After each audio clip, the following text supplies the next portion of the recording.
Alejandro Magno, la figura más carismática de la antigua Grecia. El hijo del rey de la lejana Macedonia llegará a ser el mayor conquistador de todos los tiempos.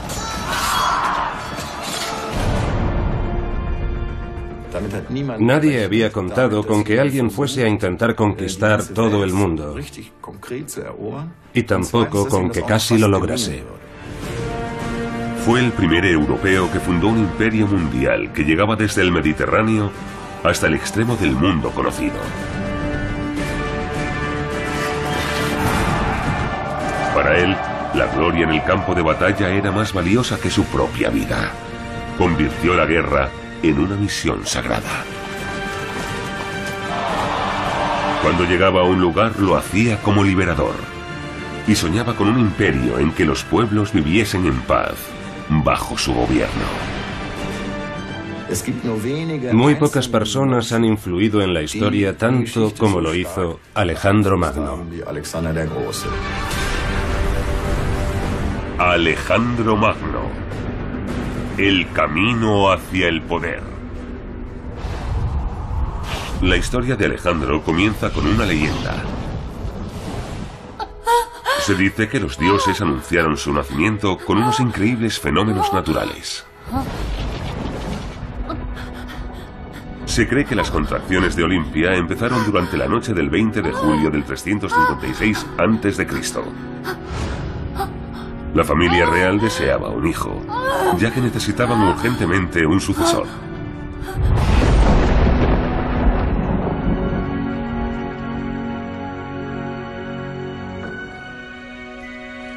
En realidad Alejandro es el segundo hijo de Olimpia, pero será él quien lleve a Macedonia a un futuro próspero y glorioso. Alejandro, sé digno de tu nacimiento. En el siglo IV a.C., Grecia está cambiando. Unos se aferran a un mundo de mitos y antiguos dioses, mientras otros se esfuerzan por dar explicaciones científicas. Las grandes ciudades marcan el ritmo de las nuevas corrientes, sobre todo Atenas, que ha proclamado la democracia. Allí son los ciudadanos quienes determinan la política de la ciudad. La patria de Alejandro está al norte del Olimpo, en una región rural, lejos de las modernas ciudades. Macedonia había sido siempre un sencillo estado rural, un reino sin importancia económica y cuya existencia política estaba siempre en peligro. El padre de Alejandro, Filipo II, fue el primero en demostrar de qué eran capaces él y su reino. Organizó su ejército, desarrolló nuevas armas e hizo de la caballería la principal fuerza de ataque. En algunas batallas logró ampliar su reino y forjar alianzas, pero las 4 grandes ciudades resistían y se hacían fuertes frente al poderoso rey.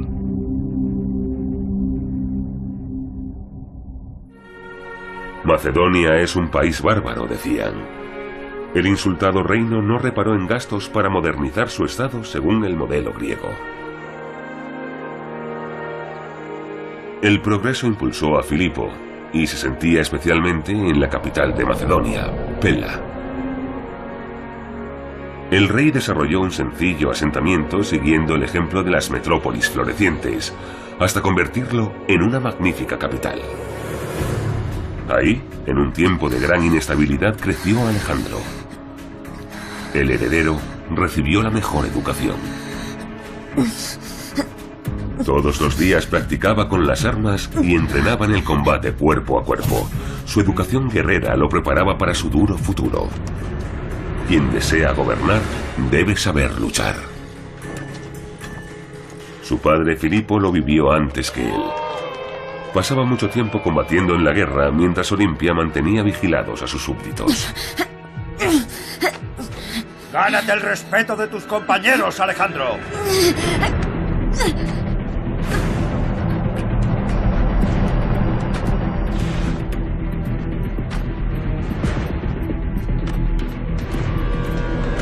Eres incapaz de defenderte solo. Eres débil. Ven aquí. ¡Déjame!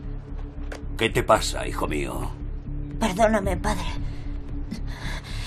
Es que... Nunca puedes mostrarte débil. Tienes que ser el mejor en todo, siempre. Déjalo. Es solo un niño. Tú no te metas. Macedonia necesita guerreros. ¿Y qué me dan mis esposas? Mi primer hijo es idiota y el segundo es débil. Soy el hazme reír de amigos y enemigos. Alejandro, Hefestión, demostrad lo que habéis aprendido. Por hoy ya he visto bastante.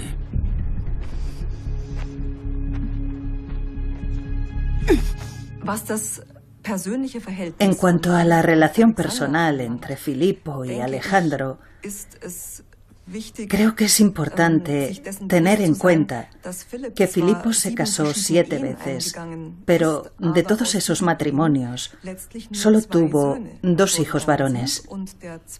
El primer hijo varón, Filippo Arrideo, al parecer no estaba a la altura. Es posible que tuviese algún tipo de discapacidad física e incluso alguna discapacidad intelectual. Por eso Alejandro era el único hijo en condiciones de suceder a Filippo. Alejandro no solo debía medirse con su padre, sino también con sus orígenes divinos. Un mosaico de Pella lo representa como Heracles, el hijo de Zeus, junto a un león. El león representa la ascendencia real de Alejandro, la forma de Heracles, su posición divina. Debía estar a la altura de ambas. Los padres de Alejandro también creían tener orígenes sobrenaturales. Eso se conoce como mito fundacional, y no es nada excepcional en la antigüedad. Muchas familias reales fundamentan su poder en la elevación de sus orígenes. La fe en los dioses era algo muy serio en Macedonia. Nadie ponía en duda que Alejandro, el heredero del trono, poseía facultades sobrehumanas por naturaleza. Pero fueron las convicciones religiosas de Olimpia las que más influyeron en Alejandro. Practicaba diversos cultos y no dejaba de repetirle al joven que no era de este mundo.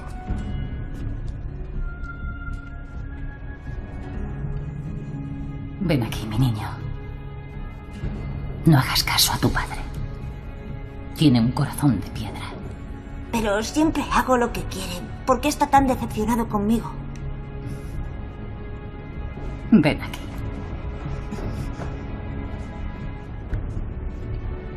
No. No está decepcionado, tiene envidia. Sabe que por tus venas corre sangre más noble que por las suyas. Madre, no digas eso, ni siquiera tú lo crees. Te voy a contar un secreto. La noche que te concebí, escuché truenos y sentí como si un rayo me atravesara. Y no te ocurrió nada. No lo entiendes. Zeus te engendró. Zeus es tu padre. Filippo lo sabe y está celoso de ti.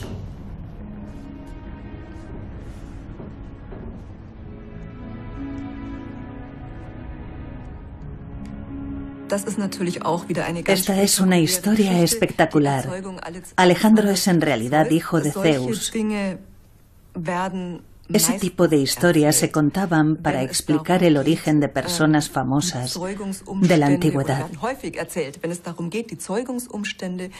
En las leyendas, las madres tenían sueños fascinantes y los dioses se presentaban en forma de animales, bien en sueños o en la realidad, y engendraban hijos que en el futuro realizarían actos valientes y heroicos. Alejandro se comparaba con los héroes de la mitología griega. Su sueño era superarlos a todos, ser siempre el mejor. Alejandro venera sobre todo a Aquiles, de la guerra de Troya. Aquiles es el protagonista, es invulnerable, el guerrero más valiente de los griegos.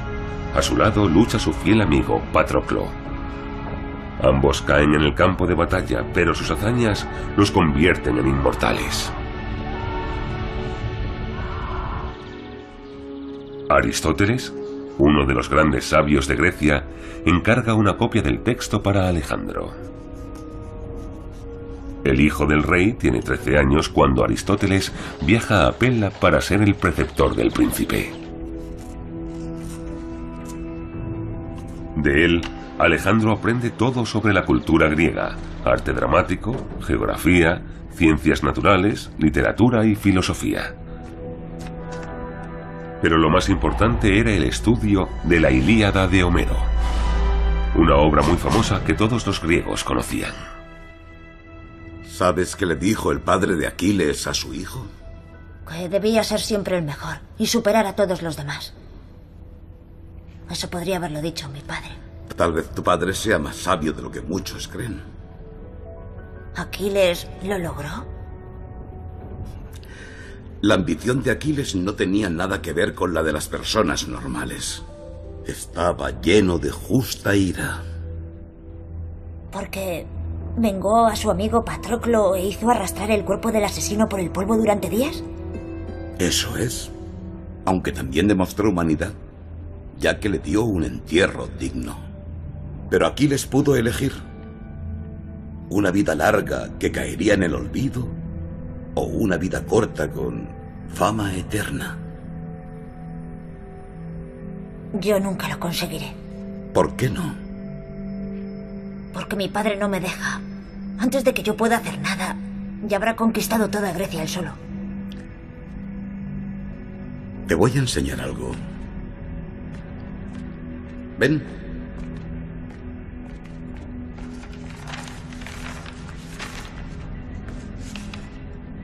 El que se quede con Grecia. Tú tienes todo el mundo. El imperio persa que llega hasta el fin del mundo. Hasta la India. Hace más de 100 años su rey atacó Grecia. Devastó nuestras ciudades e incendió la Acrópolis de Atenas. ¿Y después qué sucedió? Los griegos se unieron para expulsar a los persas. ¿Y qué me queda a mí? Los persas siguen representando un peligro. Sus soldados están al otro lado del Helesponto, a las puertas de nuestro país. Incluso la tumba de Aquiles está en manos de esos bárbaros. ¿Quieres fama eterna? Une a los griegos y guíalos contra los persas. Es un propósito digno de un héroe de leyenda. Aristóteles, hijo de un médico, era un sabio que dominaba todas las ciencias. Con él, Alejandro aprendió medicina, ciencias naturales y la obra de Homero, naturalmente. Alejandro estudiaba con avidez. Sus ganas de aprender tuvieron gran importancia en su vida posterior como explorador y admirador de Homero. Se recuerda una de sus frases: Filipo me dio la vida, Aristóteles me enseñó a vivir. La escuela de Aristóteles se encuentra en un aislado santuario dedicado a las ninfas, un lugar ideal para dedicarse a la búsqueda del conocimiento.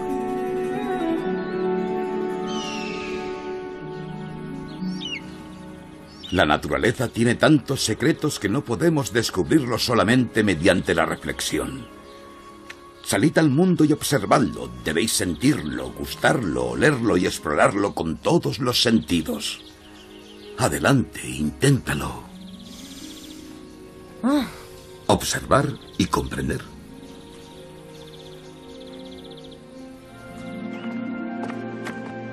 Mira, una pluma. Y ahí está el nido. Venga, vamos a coger un huevo. Imposible. La madre te sacará los ojos. Tú sácala del nido y yo lo cojo. Es muy peligroso. Aquiles y Patroclo no tenían miedo. Vamos. El valor de Alejandro era proverbial. Aceptaba todos los desafíos.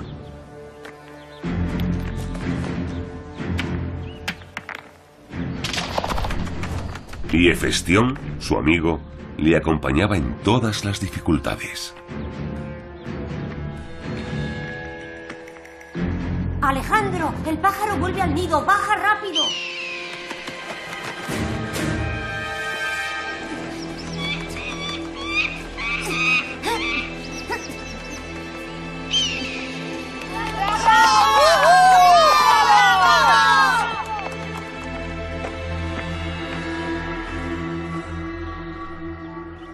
Una línea muy delgada separa el valor de la imprudencia. Siempre hay que calcular bien los riesgos. Solo entonces triunfarás. No lo olvides. Este huevo demuestra que no he sido imprudente, sino valeroso. Tus palabras son más inteligentes que tus actos. Y quien solo sigue sus pasiones no actúa con juicio.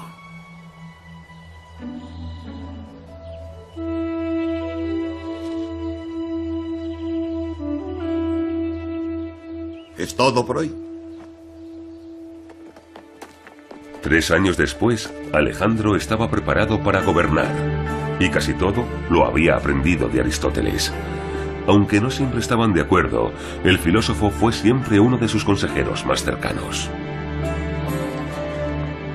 La leyenda más conocida de la infancia de Alejandro es la que habla de la doma de Bucéfalo. ¿Qué hace aquí tu padre? Busca caballos para la Guardia Real. Estoy deseando luchar juntos, tú y yo, al lado del rey.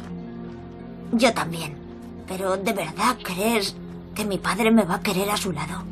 ¿Qué me traes hoy? Un caballo solo digno de un rey. Bucéfalo, mi mejor caballo. ¿Por qué se llama Bucéfalo? ¿Significa cabeza de buey? Algunos dicen que es por la marca de fuego y otros porque es tan testarudo como un buey. Es espectacular. ¿Cuál es su precio? Por 30 talentos es tuyo. Un precio alto por un gran caballo. Déjame echarle un vistazo. Según las fuentes, muchos intentaron montarlo, pero nadie lo logró.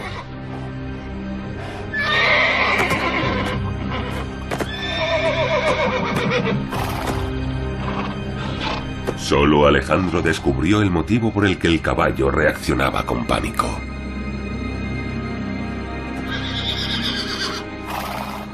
Sé por qué Bucéfalo está tan nervioso. ¿Por qué? ¡Espera! Ya tengo muchas yeguas salvajes, ¿no lo ves? ¿Qué voy a hacer con un caballo tan miedoso? ¡Padre! Yo puedo montarlo. No seas tan osado. ¿Vas a lograr tú lo que no han logrado estos hombres? Por favor, déjame intentarlo. Si no consigo domarlo, te devolveré el dinero. Como quieras. Te daré 6 talentos. No quiero ver cómo mi hijo se endeuda tan joven. No tengas miedo. Te asustas de tu propia sombra, ¿verdad? Ven aquí. Despacio.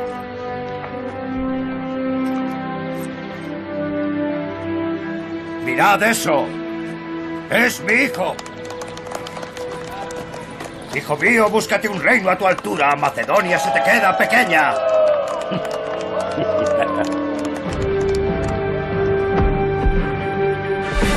La historia de la doma ilustra el afán de conquista de Alejandro y hace que su caballo sea uno de los animales más famosos de la antigüedad.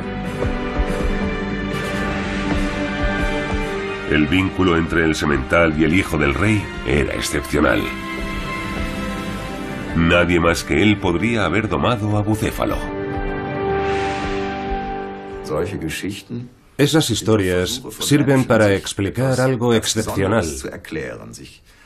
Sirven también para poder entender un acto o un personaje histórico. De repente, aparece un joven que susurra a los caballos y ayuda a uno de ellos a recuperar la estabilidad psicológica. En definitiva, lo que esta historia ilustra es el fascinante carisma que tenía Alejandro Magno. A los 16 años, la infancia de Alejandro termina abruptamente. El príncipe se enfrenta a una gran tarea llena de responsabilidad. La agresiva política expansionista del rey Filipo ha causado un nuevo conflicto. La guerra amenaza Macedonia. Filipo se va a la guerra y Alejandro debe ocuparse del gobierno en su ausencia. Dejo mi reino en tus manos y te nombro corregente.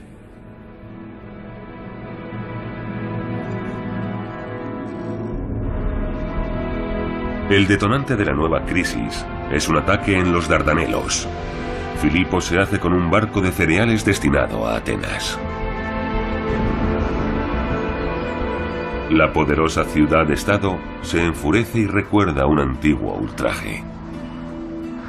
Cuando los persas quemaron los templos de la ciudad de Atenas 150 años antes, Macedonia estaba aliada con los atacantes. Para los atenienses, la reconstrucción del santuario era un símbolo de su triunfo sobre los odiados persas. Por fin habían expulsado al enemigo.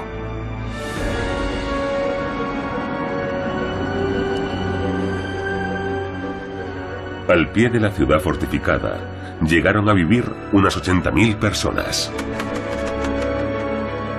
Atenas funcionaba como una democracia. En los asuntos importantes, los ciudadanos tomaban las decisiones.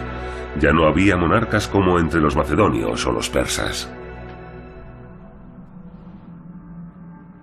Demóstenes dirige a los que se oponen a Filipo, y en un discurso encendido el político exige al consejo parar los pies a los macedonios con toda la fuerza del ejército. Nuestros padres y abuelos nos hicieron griegos libres con hechos, no con palabras, con su propia sangre. Nos liberaron de la tiranía de los persas. Pero la libertad de Atenas vuelve a estar en peligro y el culpable es Filipo, el rey de Macedonia.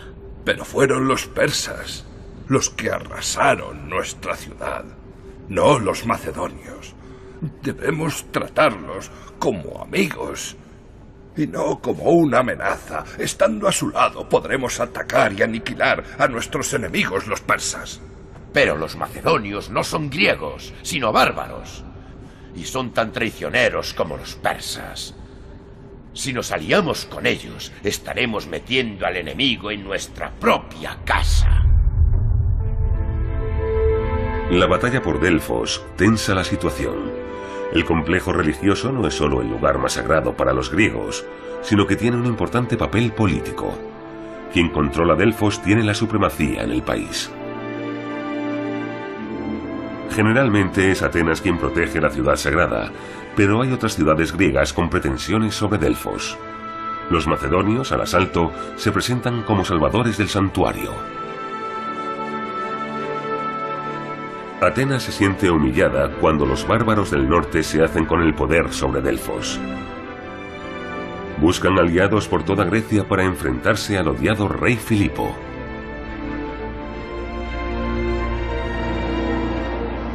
Los ejércitos se enfrentan cerca de Queronea.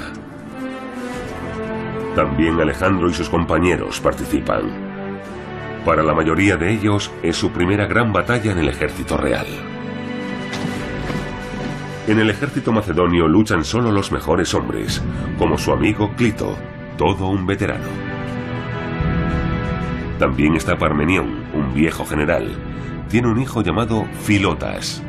Él y Ptolomeo son compañeros de Alejandro desde niños, igual que su confidente, Hefestión. Los macedonios saben que quien gane la batalla del 2 de agosto del 338 a.C. determinará el futuro del mundo egeo. Los ejércitos son más o menos parecidos. Constan de unos 34.000 hombres cada uno.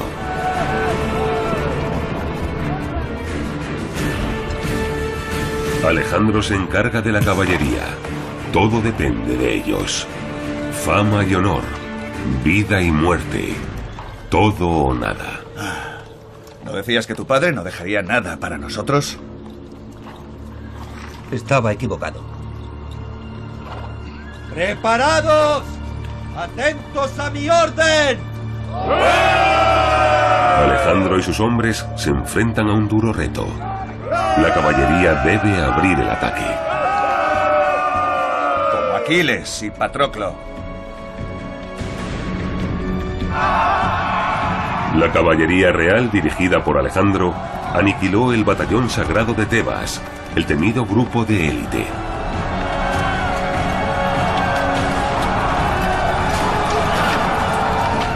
La infantería de Atenas cae en una trampa. Un muro de lanzas mortales.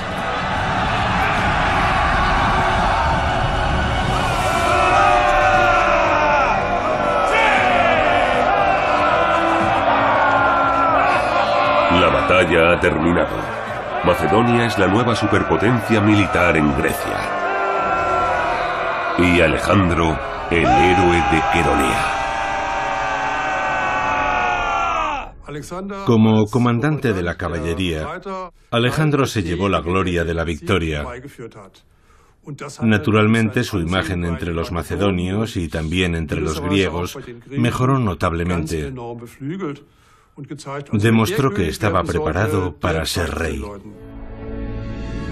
Poco después de la batalla, Filipo convoca en Corinto a representantes de todas las ciudades. Esparta no asiste. Allí firman una alianza que prohíbe estrictamente a los griegos luchar entre sí. Macedonia les propone atacar juntos a los persas.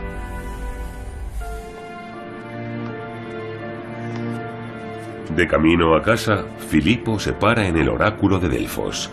El rey quiere saber cuáles son sus probabilidades de vencer a tan poderoso rival.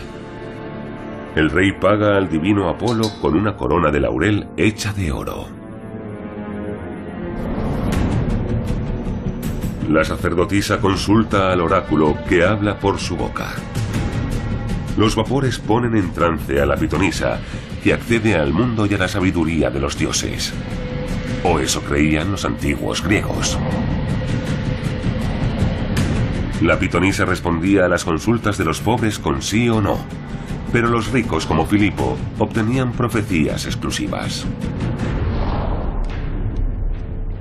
Ha dicho: el toro coronado pronto encuentra su fin y es él quien debe aportar la víctima del sacrificio. Está hablando del sacrificio de un toro, signo de la muerte del rey. Pero ¿a qué rey se está refiriendo? ¿Al rey de los persas? ¿O a Filipo? Las profecías de la pitonisa eran ambiguas. Los sacerdotes, que eran los más poderosos en Delfos, decidían lo que debía creer el macedonio. Deseas saber si vencerías a los persas. El oráculo ha hablado. El rey morirá. Filipo no duda. Las señales apuntan a la victoria. ¿Qué te pasa, Alejandro? Por fin vamos a atacar a los persas. ¿Vamos? Nosotros no. Mi padre ha decidido que antes de permitirnos marchar contra Persia, Parmenión irá en la vanguardia sin nosotros. ¿Qué? ¿Sin nosotros? ¿Es que tu padre ya ha olvidado a quién debe la victoria en Queronea? ¿Qué se ha creído? Creo que teme que pueda superarlo. Deberías preocuparte menos por Filipo. Y más por su nueva mujer. Mi padre siempre ha tenido muchas mujeres. ¿Por qué iba a preocuparme la última? No seas tonto. Tu padre te va a hacer caer. Por favor. Su mujer es más importante de lo que yo he sido nunca. No porque sea más guapa, sino porque es una auténtica Macedonia. Si le da un hijo, él será quien herede el trono. Brindemos todos. Bebamos a la salud de la pareja real. ¡Salud! Para que muy pronto tengan un heredero de sangre macedonia. ¡Salud! ¿Lo ves? ¿Qué quieres decir con eso? Alejandro, es el vino el que habla. No le des importancia. Heredero soy yo. Pide perdón, Alejandro. Atalo es mi invitado. Pediré perdón cuando me trates con el respeto que merezco. De momento el rey soy yo.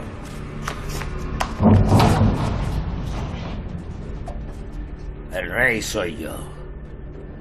Yo tomo las decisiones. Y tú tienes que obedecer. Así que obedece. ¿Obedecerte? A ti, pero mírate. ¿Quieres dirigir un ejército contra los persas? Ni siquiera eres capaz de llegar de una mesa a otra. ¡Qué tozudos sois! Habéis logrado unir a todos los griegos y ahora discutís en vuestra propia casa. Vamos. Aquí no somos bienvenidos.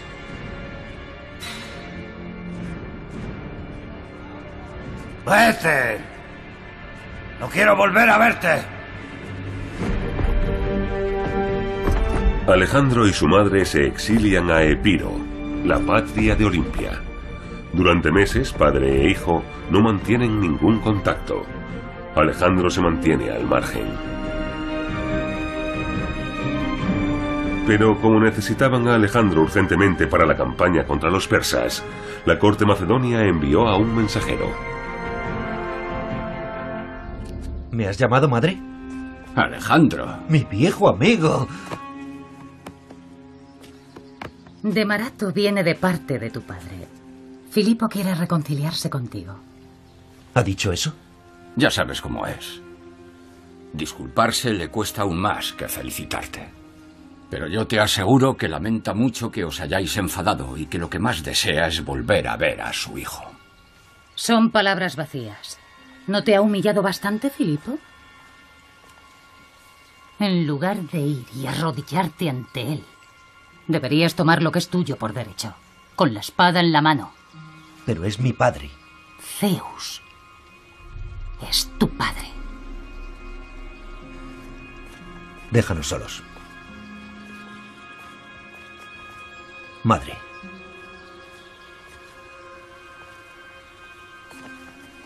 He aprendido a diferenciar el valor de la insensatez. Toda la nobleza macedonia está de parte de mi padre. Pues gánate su apoyo.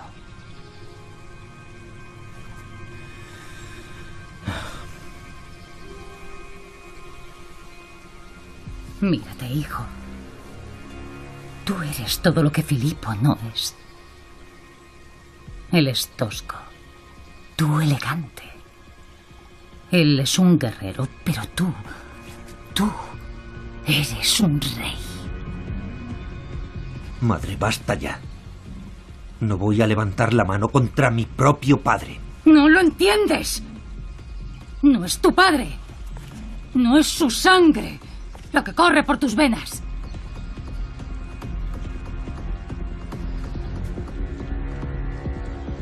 No le debemos nada. Olimpia y Alejandro tenían intereses comunes. Olimpia tenía influencia solo sobre su hijo. Probablemente su vida estaba a salvo únicamente mientras su hijo conservase el poder.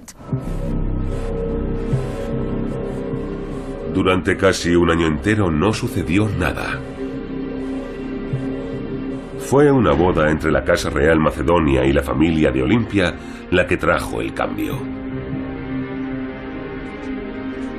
El enfrentamiento entre padre e hijo había causado desazón en Pella. Finalmente Alejandro regresa invitado por Filipo. Los dos demuestran a todo el mundo que se han reconciliado por el bien del reino. Lo que el rey Filipo no sabe es que entre los invitados hay un asesino. ¡Mirad! Padre e hijo unidos de nuevo. No todos en Pella están satisfechos por la reconciliación.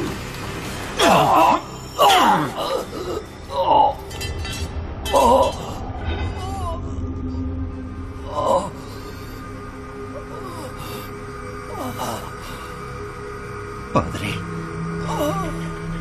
Un miembro de la guardia de Filipo derriba al rey. ¡Padre! ¡Que alguien le ayude! Ya es demasiado tarde. El rey muere a los 46 años. ¡El rey Filipo ha muerto! ¡Viva el rey Alejandro! El camino hacia el trono está despejado. Sin dudar, Alejandro se hace con el poder. ¡Viva el rey Alejandro! ¡Viva el rey Alejandro! Alejandro y su madre son sospechosos de estar detrás del asesinato. Los dos tienen motivos, sobre todo Olimpia. El nuevo matrimonio de Filipo la había humillado y quería ver a Alejandro en el trono. Pero el asesinato de Filipo no se resolvió. Era por todos sabido que Olimpia quería mantener a toda costa su posición en la corte y que estaba dispuesta a todo por su hijo. Así que las sospechas no eran infundadas. Los pasos lógicos que seguiría una mujer como ella serían romper el matrimonio y envenenar a su marido o hacerlo asesinar. Alejandro entierra a su padre en Vergina, según la costumbre macedonia. Su cámara mortuoria está bajo una colina. Todavía hoy se discute que sea realmente la tumba del rey Filipo. El lujoso enterramiento es un argumento a favor. La corona, de hojas de roble finamente tallados, es de oro puro. La urna del túmulo también es de oro, y en la tapa se ve el sol de Vergina. Este sol con 16 rayos es el emblema del padre de Alejandro, Filipo.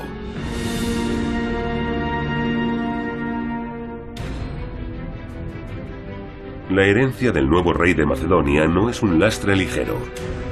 Los antiguos rivales no tardan en aparecer.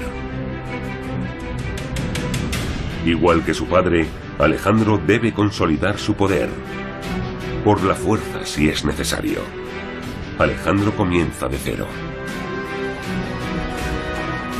Los atenienses aprovechan el cambio de gobernante para cuestionar de nuevo la primacía de Macedonia en Grecia. Demóstenes vuelve a ser el portavoz.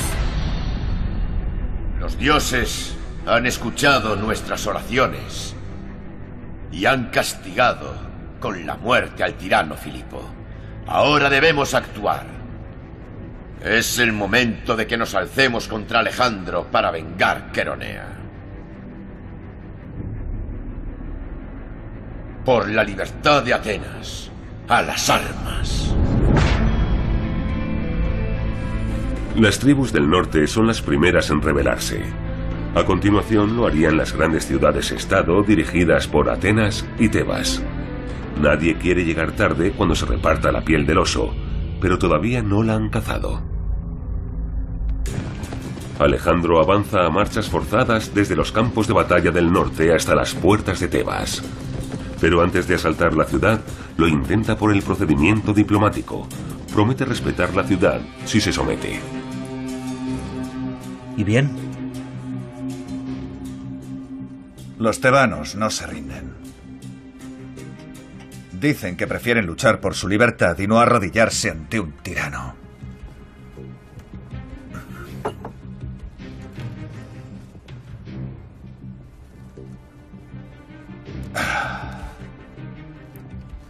Algunos creen que has caído en combate.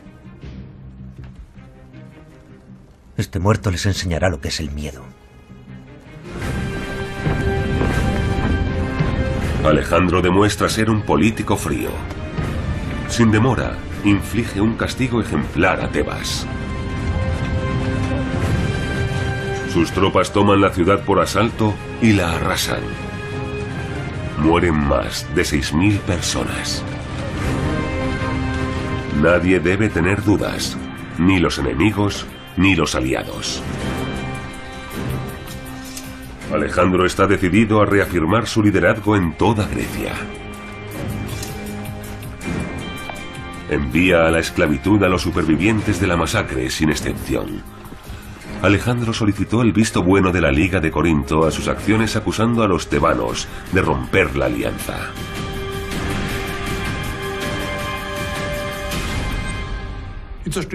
La destrucción de Tebas mandaba una señal clara a todas las ciudades de Grecia que pudiesen pensar en librarse de la hegemonía de Macedonia, ya que el rey de Macedonia era también el dirigente militar de la Liga de Corinto.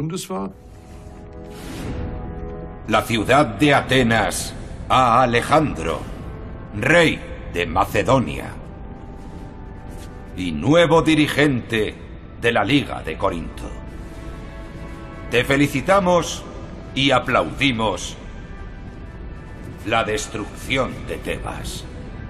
Además, renovamos el juramento que prestamos a tu padre y prometemos permanecer a tu lado, siendo tú protector de la paz.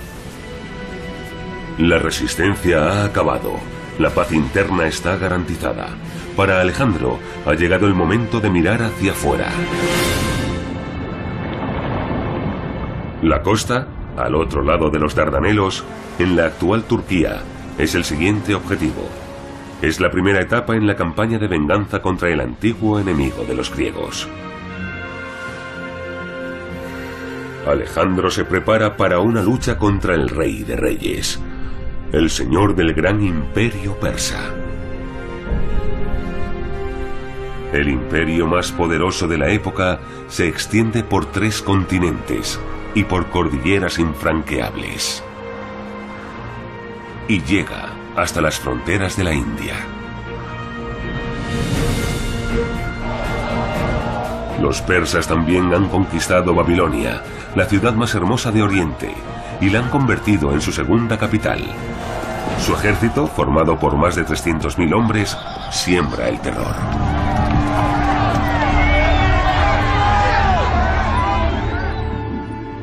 El emperador Darío es un rival poderoso. Quien se enfrente a él tiene tantas probabilidades como David contra Goliat. Pero el macedonio no conoce el miedo. Alejandro está decidido a igualar a Aquiles. Al igual que el héroe mitológico, llevará a cabo su venganza y conseguirá la victoria para los griegos. En la primavera del 334 a.C. comienza una de las mayores campañas de conquista de la historia. Alejandro se lo juega todo a una carta.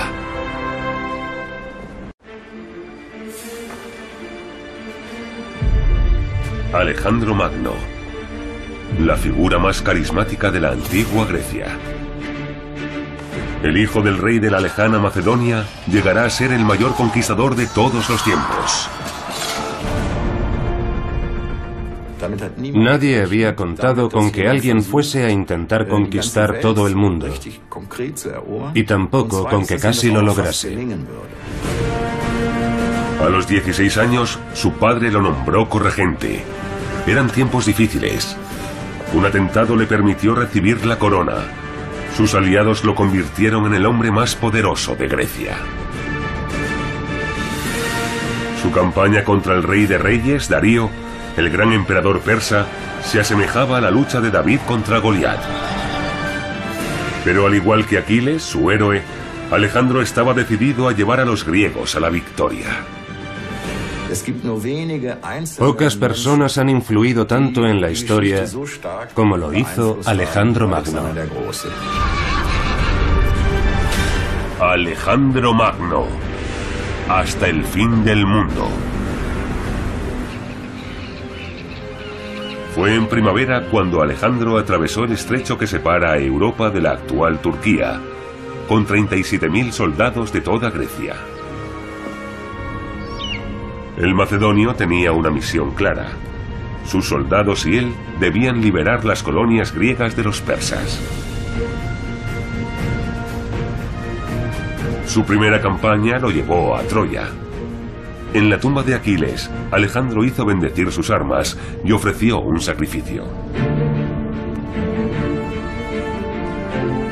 Desde que era niño, Alejandro tuvo en el intrépido héroe de la Ilíada su modelo de vida. Quería igualar la fama de Aquiles e incluso superar sus hazañas. Esta guerra le ofrece su gran oportunidad. El joven rey necesita también la ayuda de los dioses. Con su bendición, la campaña de venganza contra los persas se convierte en una misión sagrada. Hasta entonces, nadie había logrado someter a la gran potencia. Ya en territorio ocupado, un ejército intentó detener por la fuerza el avance de los macedonios. Fue inútil. En el 334 a.C., Alejandro consiguió su primera victoria junto al río Gránico. La corte persa de Babilonia había subestimado al macedonio. El invasor no se enfrentó al poderoso ejército imperial, sino a un cuerpo de mercenarios. El emperador Darío confiaba en ellos. Fue un error, como se demostró. Majestad, lo siento, pero debo darte una mala noticia. Alejandro ha vencido. ¿Cómo es posible?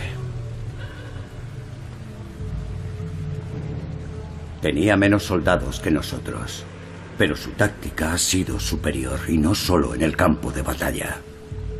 ¿Qué quieres decir? Ha prometido una constitución democrática según el modelo de Atenas para cada ciudad que le abra las puertas sin luchar.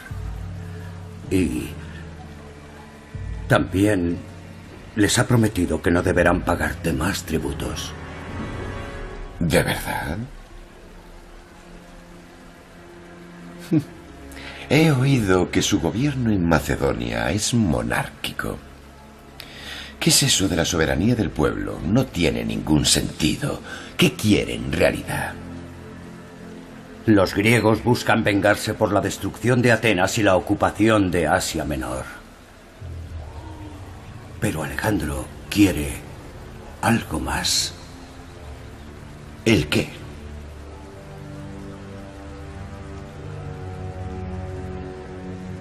Poder. Quiere mi trono. Eso es. No debes seguir confiando la defensa de tu imperio a tus vasallos. ¿Quién mejor que tú podría dirigir nuestro ejército? Lamentará el día que salió del regazo de su madre.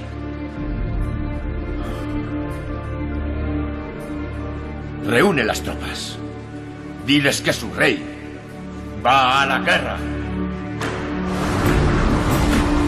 El poder del rey de Persia llega desde las fronteras de Grecia y del antiguo Egipto hasta el oriente, más allá del macizo hindú Kush, hasta la lejana India, en el extremo del mundo conocido. Su imperio abarca 3 continentes, y en el centro se encuentra Persépolis, al sur del actual Irán.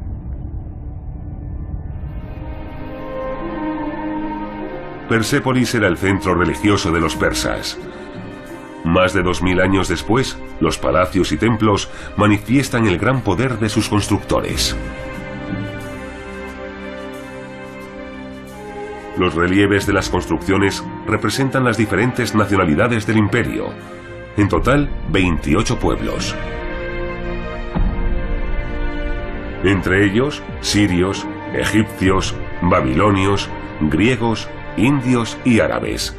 Todos acuden con valiosos regalos de Año Nuevo para el Rey de Reyes. Para muchos, los persas son un ejemplo. Construyeron un sistema político que permitía la convivencia pacífica de los pueblos. Pero también había resistencia a su dominio, sobre todo en las colonias griegas. Ante ellos, Alejandro se presentará como su liberador.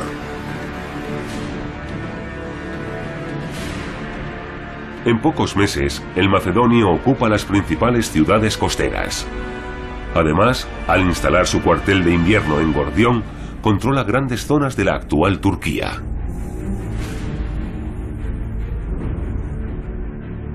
En el templo admira el famoso carro de Gordias, el rey de Frigia. ¿Y dicen que este es el carro de un rey? Dicen que fue de Gordias, el rey de Frigia. Cuando los frigios buscaban rey, el oráculo les dijo que debían elegir al primer hombre que apareciese montado en un carro.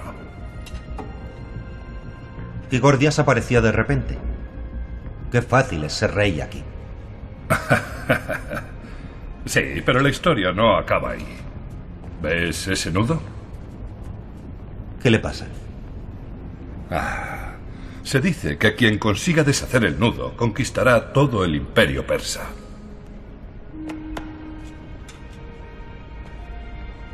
Parece que el nudo no tiene ni principio ni fin.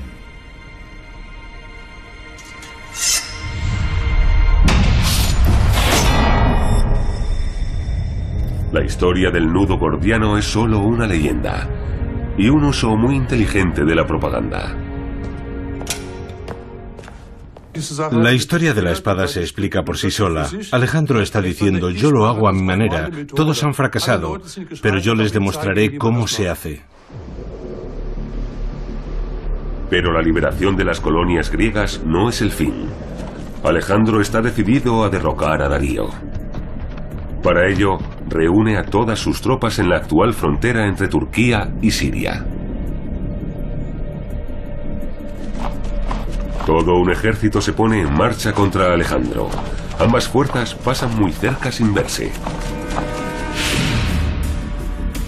De repente, los persas han ganado la retaguardia y bloquean la huida. En Isos se declara la batalla. El rey de Macedonia contra Darío, el hombre más poderoso del mundo, con más de 70.000 guerreros. ¡Soldados! El enemigo está entre nosotros, en nuestra patria. Tenemos que vencer o hundirnos. La huida es imposible. Pero no os dejéis deslumbrar por el brillo y la grandeza de nuestro rival. Yo veo lo mismo que vosotros. Pero nadie más que yo lo ve con mis ojos. El rey de reyes nos ha subestimado. Tened valor. No es la primera vez que nos enfrentamos a una gran potencia y no será nuestra última gran victoria.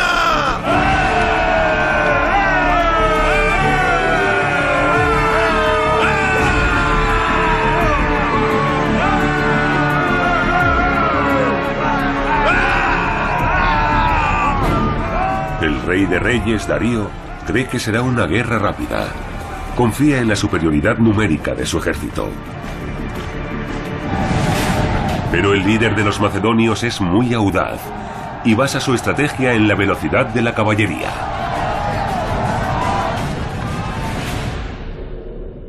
Año 333 a.C., batalla de Isos. El famoso sarcófago de Alejandro representa la batalla. El rey de Macedonia protagoniza la escena. Al principio de la contienda, Alejandro se encontraba en aprietos y los poderosos persas tenían ventaja. Pero el macedonio logró romper las líneas enemigas. La vida de Darío corrió peligro, ya que Alejandro atacó las tropas de élite que rodeaban al rey de reyes. Al final, Darío tuvo que huir. La derrota de los persas era clara. Las victorias de Alejandro Magno se deben en gran parte al uso del factor sorpresa. Podríamos compararlo con el fútbol. Quien no sigue una estrategia predecible y logra sorprender, marca más goles. La estrategia militar de Alejandro era muy arriesgada. Atacaba sin pensar en el punto más fuerte del enemigo. Pero todavía no había ganado la guerra. Darío sigue libre y huye por el desierto. Los macedonios marchan hacia el sur. Los habitantes de Tiro se preparan para la batalla. Pero como todos los que ofrecen resistencia a Alejandro, son severamente castigados. La mayor parte de los súbditos de los persas reciben a los macedonios como liberadores. También los egipcios los acogen con los brazos abiertos, ya que llevan demasiado tiempo enfrentados con la gran potencia mundial. Alejandro sentía una enorme admiración por la antigua cultura egipcia. El dominio del reino de los faraones le garantizaba la mejor reputación en su país. Después de la victoria, el macedonio hace un sacrificio a los dioses de Egipto y consulta al oráculo. Y obtiene lo que deseaba. Alejandro es nombrado faraón, dios en vida. Su retrato tallado en piedra confirma que es hijo legítimo del gran dios Amón-Ra.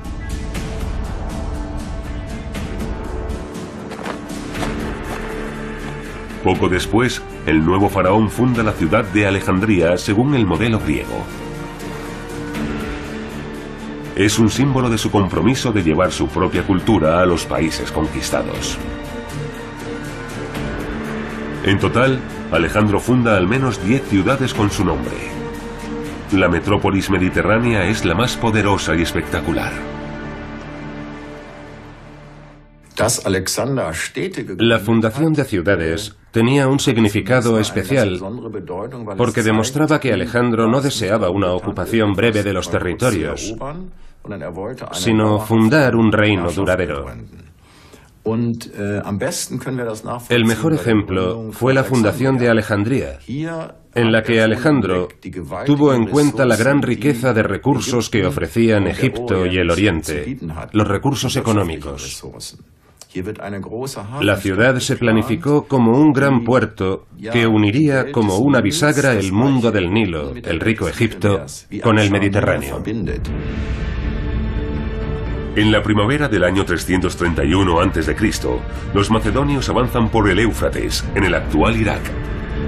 La progresión de Alejandro es imparable, y no quiere ni oír hablar de una alianza con los persas. El ejército de Alejandro ha cruzado el Éufrates. Así que no ha aceptado mi ofrecimiento. ¿Cuántos soldados tiene? Nuestros exploradores calculan unos 40.000 hombres. ¿40.000? Nosotros tenemos muchos más. Podemos llevar a la batalla el doble de hombres que él. En septiembre, las tropas de Alejandro cruzaron el Tigris. En Gaugamela lo esperaba Darío. Esta vez el rey de los persas eligió bien el campo de batalla, una extensa llanura en la que su gran ejército podría maniobrar con seguridad. Las fuerzas persas superaban todo lo que Alejandro había visto en su exitosa trayectoria militar. Son más de 100.000, Alejandro. ¿Por qué no has aceptado el ofrecimiento de paz de Darío? ¿Qué te ofrecía su familia? Todas las tierras al oeste del Éufrates y 10.000 talentos. Todo lo que hemos tomado por las armas. Qué fácil es ofrecer cosas que ya no son tuyas. Yo habría aceptado su oferta en vez de jugármelo todo hoy. Si yo fuese tú, Parmenio, tal vez lo haría. Pero al igual que no puede haber dos soles en el cielo, tampoco puede haber dos reyes en Persia. Y yo que creía que esto era una venganza por el ataque persa sobre nuestra patria. Pero ya veo que no se trata de eso. Quieres demostrarle a tu difunto padre lo que vales. Quieres ser más grande que él y que todos los héroes de Grecia. ¿Y si fuese así? Hasta ahora, solamente hemos liberado pueblos sometidos por los persas. Aquí y ahora estamos en su país sometiéndoles nosotros a ellos. Entonces sorprendamos a los persas. Ataquemos esta misma noche. Eso sería traición. No quiero robar la victoria. Quiero que luchemos con honor, cara a cara, al amanecer. Ya lo habéis oído. Montad el campamento. Nos espera algo muy grande. El gran ejército de Darío abarca más de 5 kilómetros. Un ataque frontal sería totalmente absurdo. Así que Alejandro comienza con una maniobra de distracción. El macedonio cabalga casi en paralelo a las líneas persas. Al mismo tiempo, la infantería se prepara para cargar por el centro.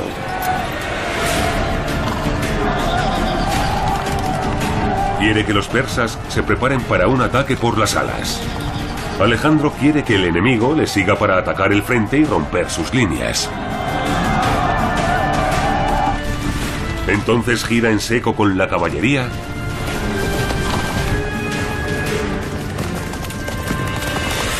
y ataca el centro con sus soldados para enfrentarse directamente al rey de Persia.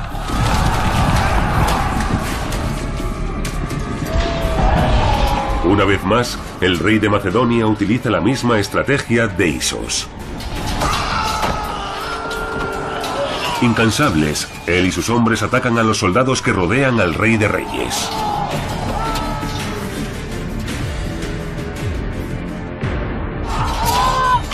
Alejandro busca una solución inminente en la lucha cuerpo a cuerpo. ¡Darío!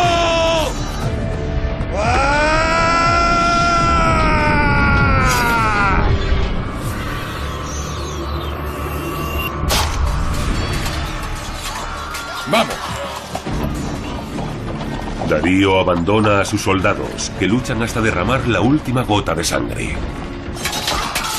Alejandro, mi padre te necesita en el flanco izquierdo para evitar que los persas ataquen el campamento. ¡No puede ser verdad, viejo imbécil! ¡Darío!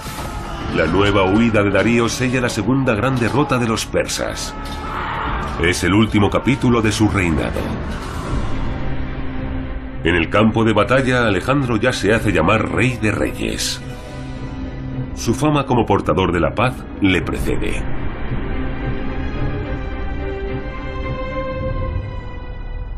La victoria en Gaugamela demostró al pueblo persa que ya no podía confiar en la superioridad de su ejército. Alejandro no tuvo que tomar ninguna ciudad persa. Babilonia le abrió las puertas, Susa le abrió las puertas, Ecbatana le abrió las puertas. Ven aquí, le decían, aquí tienes los tesoros. Alejandro entra en Babilonia como rey del mundo. Su llegada parece un paseo triunfal. Babilonia llevaba ya 200 años en manos de los persas.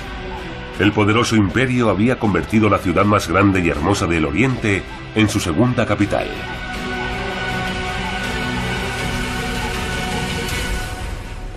Es increíble. Incluso la orgullosa Atenas palidece ante Babilonia. La grandeza, la opulencia y el lujo no son de este mundo, tal como describe el mito fundacional de Babilonia.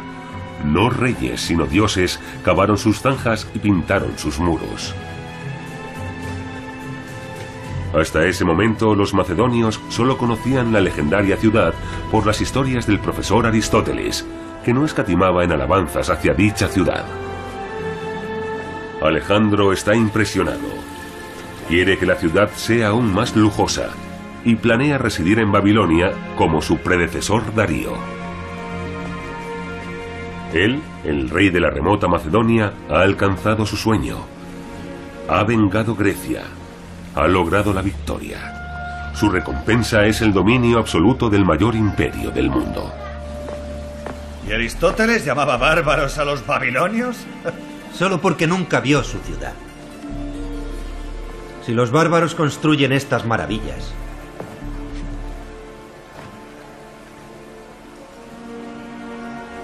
será un orgullo ser su rey.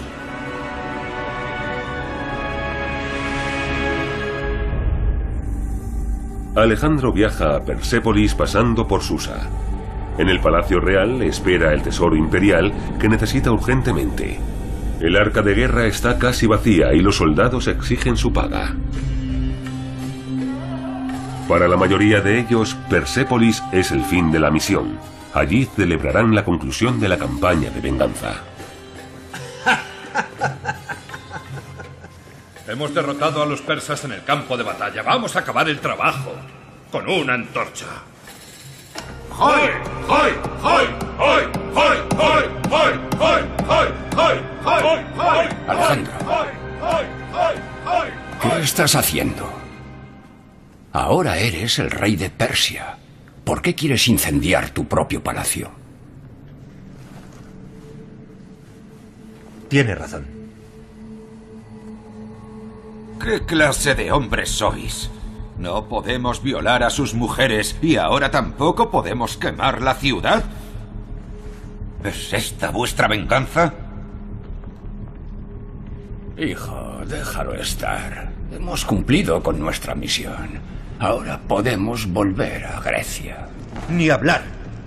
No volveremos hasta ver a Darío derrotado a mis pies. Todo esto no vale nada mientras él siga en libertad.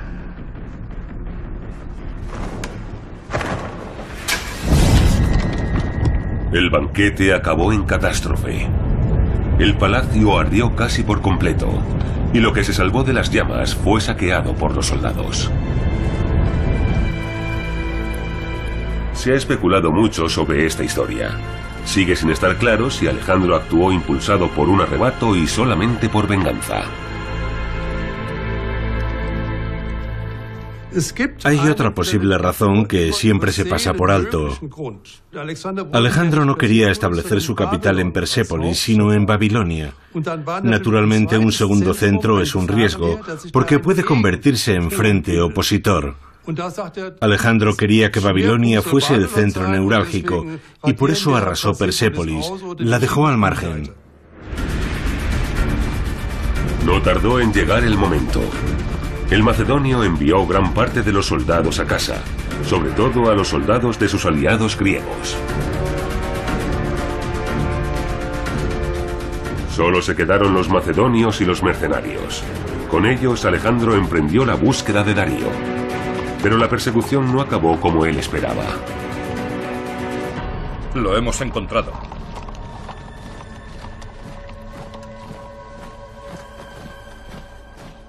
Tras la victoria de Alejandro en Gaugamela, Darío, además de perder su imperio, perdió también toda su protección. Sus propios hombres conspiraron contra él y lo mataron a traición.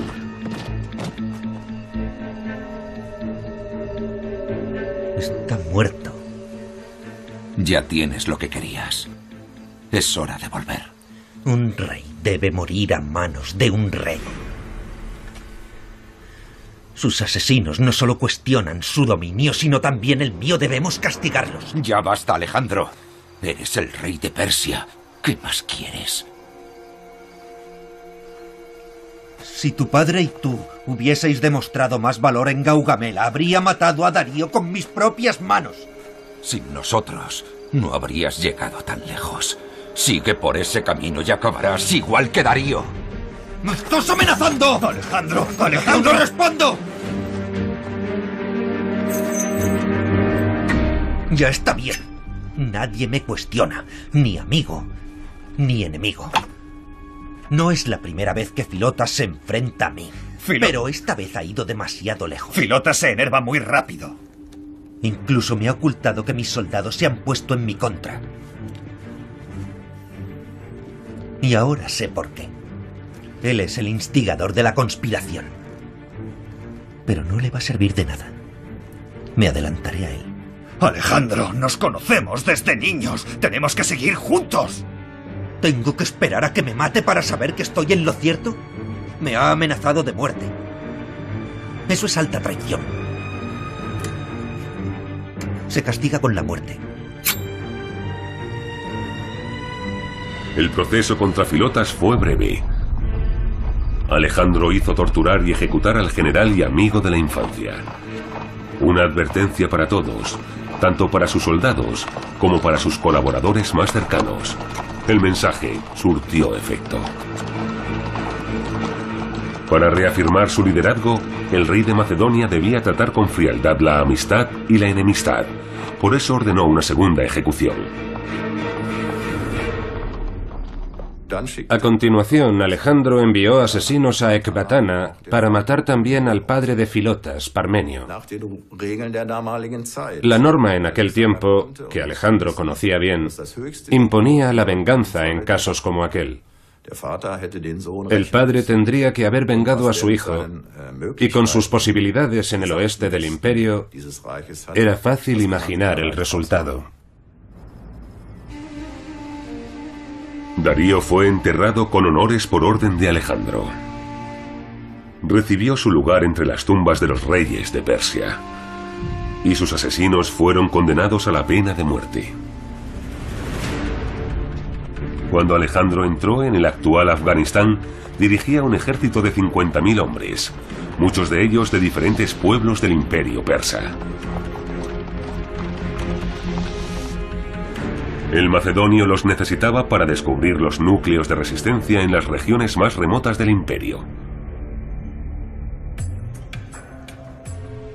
Pero las batallas con líderes tribales no dejaron de sucederse. Alejandro debía infligir derrotas una y otra vez. Entonces una joven princesa cayó en las manos del comandante, que la hizo prisionera. Alejandro se enamoró a primera vista de la hermosa noble. Se llamaba Roxana, que significa estrellita. Alejandro la tomó como esposa oficial. Como tantas otras veces, ese matrimonio fue una cuestión política con dos propósitos: la expectativa de paz y la fundación de una dinastía greco-persa. Los matrimonios entre griegos y persas no eran ninguna novedad, pero nunca se habían dado entre reyes. Lo sensacional de Alejandro es que no se casó con una griega, lo que podría haber hecho, y lo que se esperaba que hiciera. Igual que su padre había elegido a una griega como segunda esposa, Alejandro estaba haciendo una declaración: me caso con una princesa persa para que todo el mundo pueda ver que soy el nuevo rey de reyes de Persia. Sin demora, Alejandro adoptó los usos y las costumbres persas. Exigía también besos en las manos y genuflexiones, incluso de sus propios conciudadanos y compañeros. Detrás de estas exigencias no había delirios de grandeza, sino la reflexión de un gobernante. Alejandro temía el desprecio de los persas si renunciaba a los rituales orientales.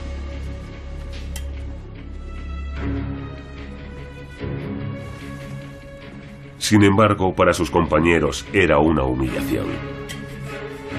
Estaban acostumbrados a otro trato con su rey. Clito, a quien Alejandro ya había salvado la vida una vez, se negó a realizar gestos de sumisión. ¿Te niegas a mostrarme respeto? No. Pero solo me arrodillo ante los dioses. Yo desciendo de los dioses. Mis hazañas superan las de Heracles y Aquiles. Aunque así fuese, eres de carne y hueso igual que nosotros. Hemos luchado codo con codo y hemos obtenido juntos todas las victorias. ¿Y esperas que me arrodille ante ti? Soy el rey de reyes. Solo exijo el respeto que me corresponde. Nos tratas como esos bárbaros persas. Has olvidado quiénes son tus amigos. Os he hecho ganar más fama y riqueza de la que nunca hubierais imaginado. ¿Fama? ¡Ja! La fama que todos nos hemos ganado, tú la quieres para ti solo. ¡Calla! Y todo tu oro no es suficiente para comprar el respeto que has perdido con tus costumbres bárbaras. ¡Cállate! ¡Cállate! ¡He dicho que te calles! ¡No!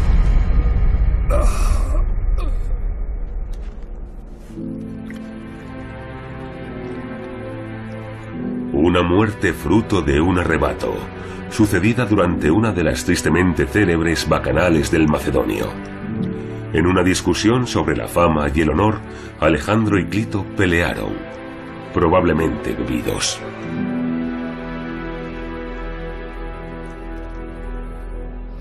Creo que el asesinato de Clito puede considerarse un crimen pasional. Los dos estaban muy unidos. Clito era uno de sus amigos más íntimos. Pienso que Alejandro mató a Clito en un arrebato de rabia y embriaguez que después lamentó mucho. Pero su amigo ya estaba muerto. Pocas semanas más tarde todo parecía olvidado, y pronto el rey salió de nuevo a explorar. Había oído hablar de un antiguo paso entre las montañas que utilizaban los mercaderes. Alejandro tenía el plan de expandir su imperio hacia el este. La ruta pasaba sobre las fronteras del actual Afganistán. Su gente había jurado seguirlo hasta el fin del mundo, incluso hasta países donde ya no había ningún griego.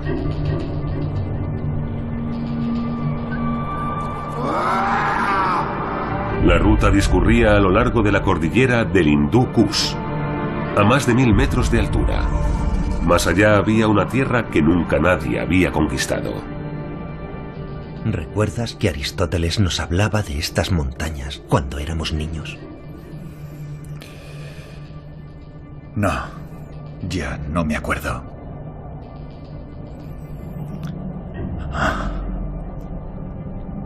Nos hablaba de cumbres que el águila no podía sobrevolar. Más allá, Hefestión, está el fin del mundo, algo que ningún griego ha visto nunca.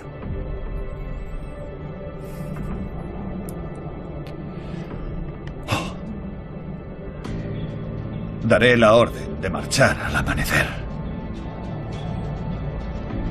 A mediodía alcanzaremos el primer paso.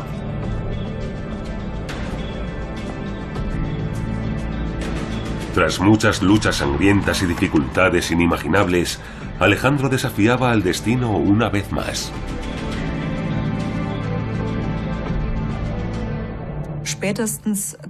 Después de doblegar al imperio persa, podría haber dicho: bien, Grecia ya ha sido vengada.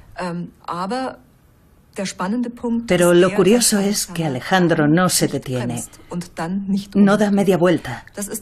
Esto también era un misterio para sus contemporáneos, que creían que Alejandro estaba impulsado por Poto, la añoranza, la nostalgia. El fin del mundo conocido, para los griegos, se encontraba en la India. Era un país maravilloso y exótico, bañado por el océano mundial que rodeaba toda la Tierra. Pero el mundo era mucho más grande de lo que los antiguos sabios habían pensado. Se calcula que 135.000 soldados voluntarios emprendieron el peligroso viaje a la India a través del paso Khyber. El grueso del ejército es más del doble que al inicio de la campaña.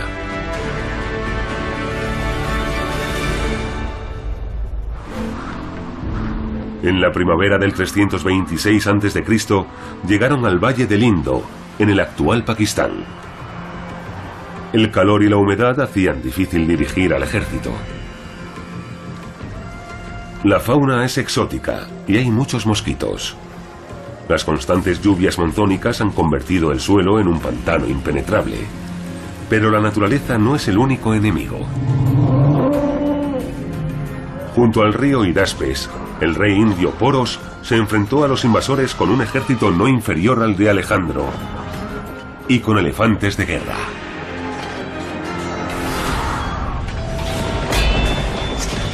El combate fue sangriento y tardó mucho tiempo en decidirse. Al final, los invasores del oeste se alzaron con la victoria. Fue la última gran batalla que ganaron.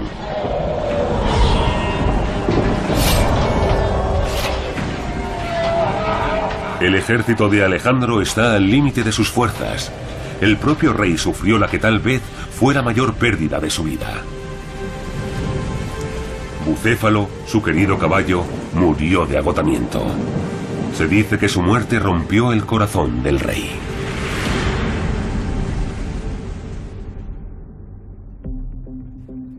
A pesar del duro golpe, el macedonio continuó su camino. Pero tras 8 años y casi 18.000 kilómetros, sus hombres estaban cansados de luchar. Se amotinaron y dijeron que querían volver a Grecia. ¿Qué? ¿Qué has decidido? Estamos tan cerca del objetivo, Hefestión. El fin del mundo. Podremos verlo con nuestros propios ojos. Es una hazaña heroica que nadie podrás superar nunca. Nuestros nombres serán inmortales. Te entiendo, Alejandro. Y sabes que siempre te he sido leal. Pero te diré una cosa. No podrás evitar que tus hombres den media vuelta. Se enfrentarán a ti si intentas obligarlos. Prefieren morir aquí, por tus manos, que seguirte hasta el fin del mundo.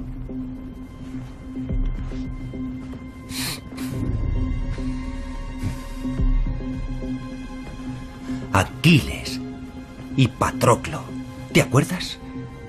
Queríamos ser como ellos. Logramos ser como ellos y los hemos superado. Ellos dos cayeron en combate, era su destino, y lo desafiaron. ¿Y nosotros? ¿Qué nos espera? Una vida en palacio, rodeados de hipócritas, aduladores. El abrazo blando de las señoras y aburridas cacerías. Eso es lo que nos espera en casa Hefestión. ¿Es lo que quieres? ¡Alejandro! Eres el rey de un gran imperio. Lo has conquistado a lomos de un caballo. Pero no puedes gobernarlo a lomos de un caballo. No puedes combatir eternamente. Y si lo haces, tu reino durará poco.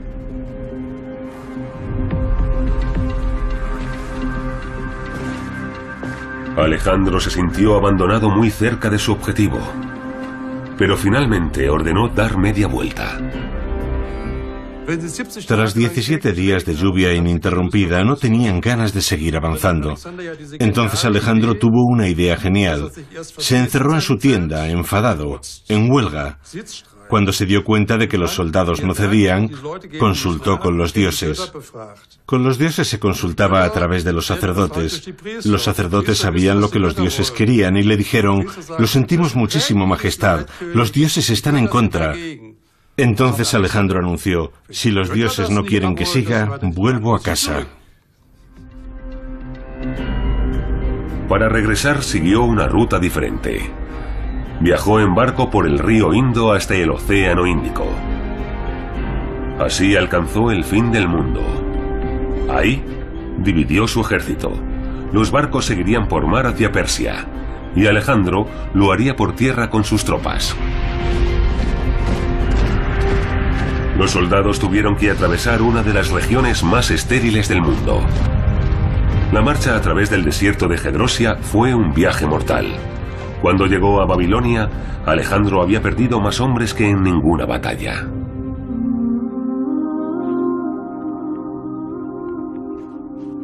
Además, los contratiempos no dejaban de llegar. Hefestión, su amigo más cercano, enfermó de gravedad, probablemente de malaria. No puedes dejarme solo ahora. Tenemos mucho por delante. Yo soy Patroclo.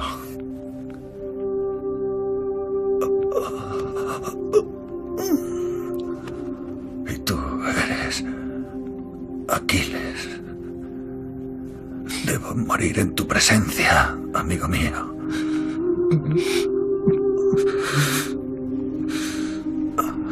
Así lo narra la Ilíada. Pero a diferencia de la epopeya, Hefestión no murió en el campo de batalla.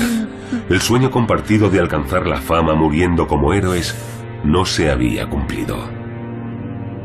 El luto por su fiel amigo tiene dimensiones fabulosas.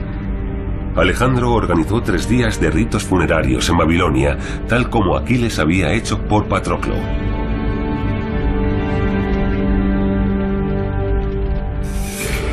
Medio año después, Alejandro también enfermó gravemente mientras preparaba una nueva campaña contra Arabia. Se dice que pudo haber sido envenenado, aunque probablemente también estuviera aquejado de malaria. El rey está más cerca de la muerte que de la vida. En la corte aumenta la preocupación por el futuro de su imperio. Roxana lleva a su hijo en el vientre, pero Alejandro, no ha nombrado un sucesor. Alejandro, ¿quién gobernará tu imperio?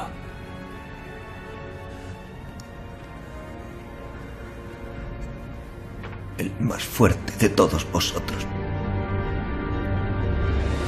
Alejandro Magno murió el 10 de junio del 323 a.C.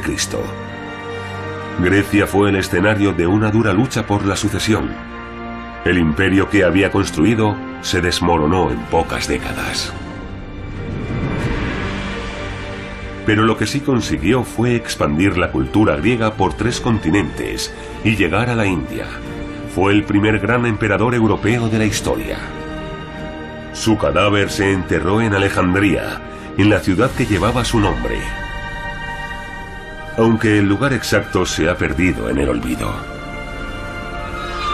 La imagen de Alejandro como conquistador heroico fue obra suya. Sin embargo, el sobrenombre de Magno se lo otorgaron los romanos. Otros escribieron su leyenda que supera generaciones y fronteras. Pero lo que queda es la fascinación por un hombre que cambió el mundo.